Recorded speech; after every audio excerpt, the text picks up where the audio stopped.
जय माता दी, जय मां कामाख्या, देवराधा ट्रस्ट, सत्यवाणी चैनल।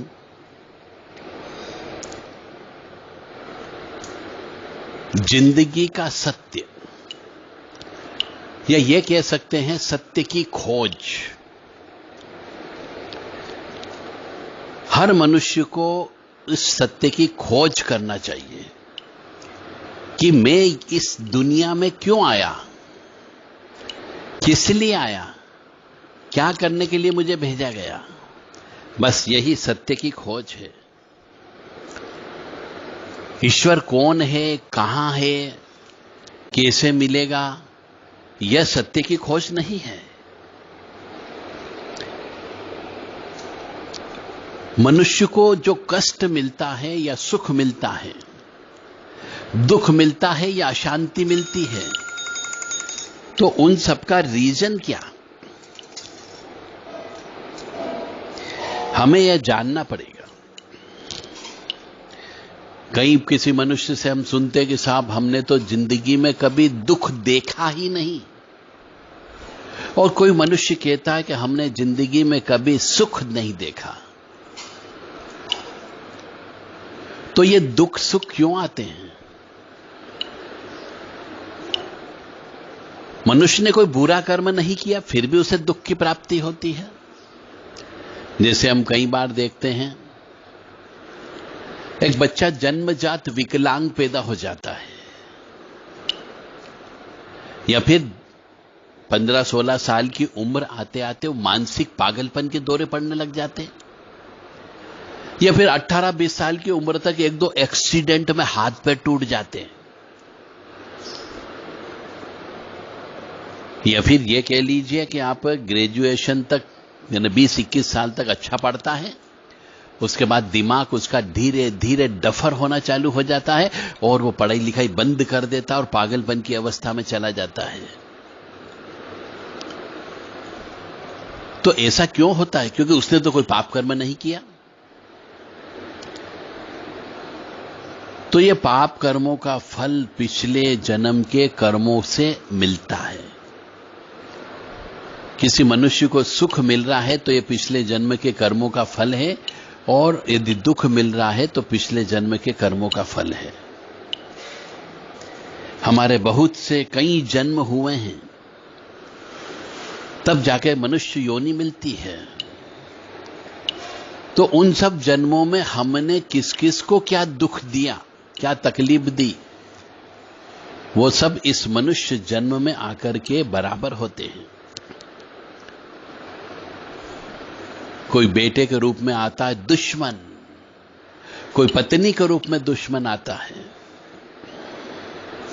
और ये भयंकर प्रताड़ना देते हैं जीवन की। कभी कोई भाई आ जाता है तो वो आपका सब कुछ छीन लेता है।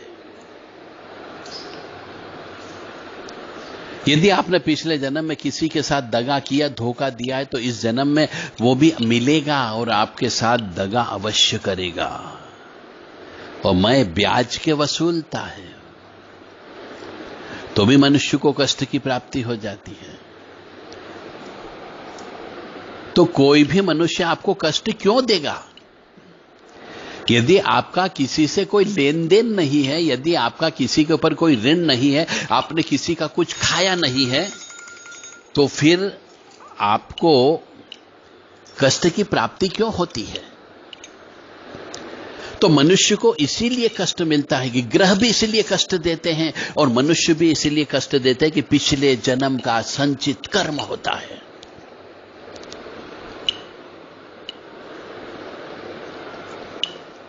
यदि एक बालक है, यदि उस बालक के साथ कोई अनहोनी घटना, दुर्घटना घटित हो जाती है, अब उस बालक ने तो अभी कोई पाप कर्म नहीं किया, फिर भी यदि वो कष्ट भुगतता है,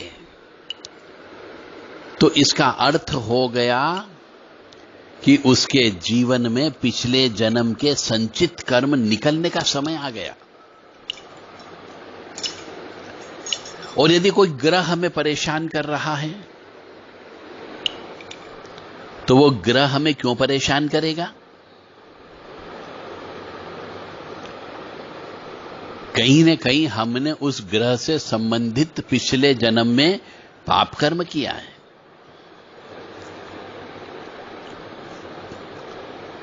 तो मनुष्य ये कहता कि साहब मैंने तो कोई भी गलत काम नहीं किया, किसी को परेशान नहीं किया, किसी का पैसा नहीं खाया, किसी की संपत्ति नहीं हड़पी, फिर मैं दुख या परेशानी क्यों भुगत रहा हूं?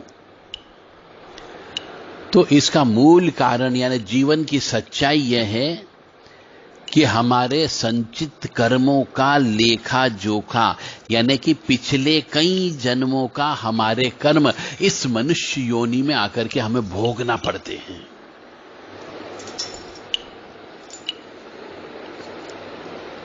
इन्हीं संचित कर्मों के ऋणानुबंध वश कुछ भी ऋण, किसी को दुख पहुंचाया हो, किसी की मदद करी हो, ये सब हमें यहां भोगना पड़ता है।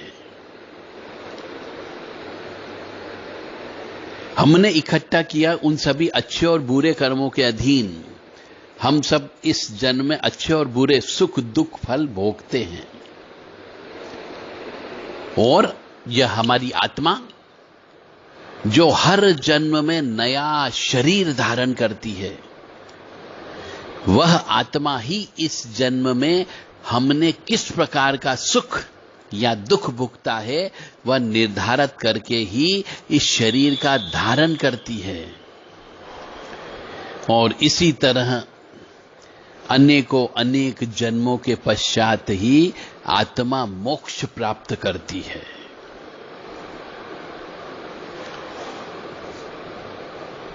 यही हमारी आत्मा द्वारा निर्धारित इन्हीं संचित कर्मों को जानने का शास्त्र जो हजारों वर्षों पूर्व हमारे ऋषि मुनि ने जो दिया है वही ज्योतिष शास्त्र है।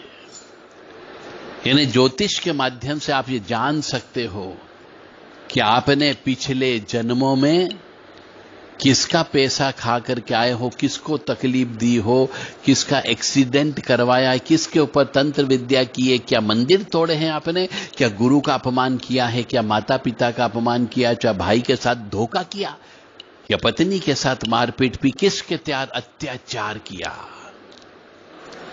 यह सब चीज अपनी इस ज्योतिष शास्त्र में जो 12 खाने होते हैं उससे पता लगता है कि इसके साथ हमने क्या गलत काम किया, उसका फल तो भोगना पड़ता है। उससे संबंधित जो भी मनुष्य होता है, जीव जंतु होता है, उसकी सेवा करना होती है। तो ज्योतिष शास्त्र के इन्हीं कुछ जटिल तथा समझ गए तो आसान नियमों में बहुत सारी भ्रांतियां फैली हुई है। तो ग्रह राशि और भाव की समझ से ही हम ये समझ सकते हैं।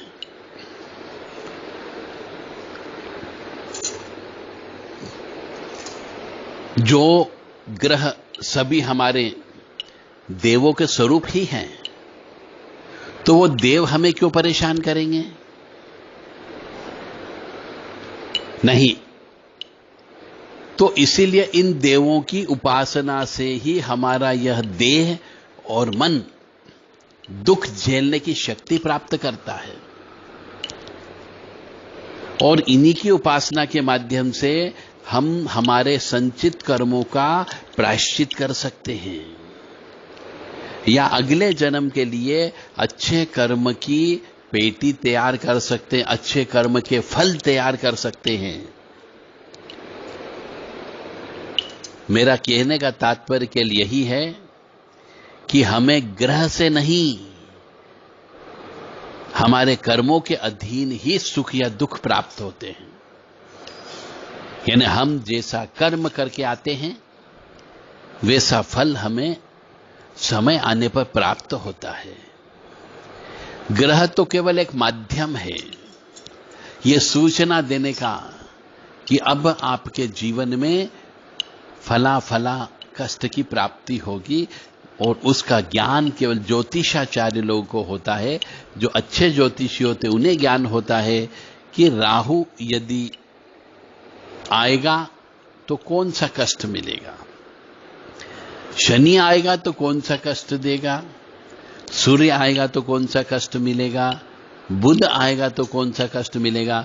तो जो जैसा ग्रह की महादशा चलती है, अंतरदशा चलती है, प्रत्यंतर दशा चलती है और सूक्ष्म दशा चलती है, इन 4 दशा में 4 ग्रह एक साथ चलते हैं, समय समय पर परिवर्तन होते रहते हैं। तो जब भी इनकी दशा का आपस में कोई कॉम्बिनेशन बनता है तो आपको उस प्रकार का कष्ट स्वतः आ जाता है। जैसे कई बार आप रात को सोते हो, स्वस्थ सोते हो, पर सवेरे जब उठते हो तो आपके हाथ पैर टूटते हैं, बुखार लग जाता है, सर्दी खांसी हो जाती है बिना वजह। तो ये सर्दी खांसी बुखार क्यों आ गया? या कई बार हम रात को सोते हैं, सवेरे उठते हैं तो बहुत से मनुष्यों को देखा है कि लकवा में पड़े रहते हैं, लकवा लग जाता है, पीलिया लग जाता है, न जाने क्यों भोजन करने की इच्छा नहीं होती है, क्रोध बहुत आता है, लड़ाई झगड़ा करने का मन करता है। तो यह सब ग्रह नक्षत्रों के परिवर्तन होने की वजह से मनुष्य का शरीर में भी परिवर्तन होता है।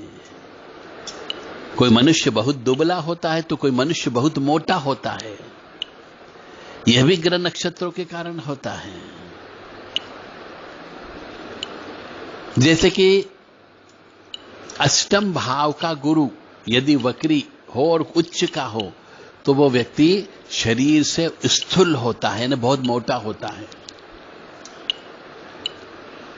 किसी के बहुत जल्दी बाल उड़ जाते, गंजे हो जाते हैं, तो किसी के हाथों में पसीना बहुत आता है, तो किसी के शरीर पर बहुत ज्यादा बाल होते, तो किसी के शरीर पर बाल ही नहीं होते। यह सब उसकी ग्रह नक्षत्रों की दशा पर निर्भर करता है। तो कहने का अर्थ नटशल में रिजल्ट यह है कि कोई भी व्यक्ति या कोई भी ग्रह या कोई भी देवी देवता आपको कष्ट नहीं देता। कष्ट आपको अपने पिछले जन्म के संचित कर्मों की वजह से मिलता है और उन संचित कर्मों को भोगना पड़ता है। और उनको भोगते हुए यदि आपको शक्ति चाहिए तो उस ग्रह के देवता की पूजा कर लो, ताकि आप में उस कर्मों के फल को भोगने की सहन शक्ति पैदा हो जाती है। बस इसलिए पूजा पाठ करना अनिवार्य होता है।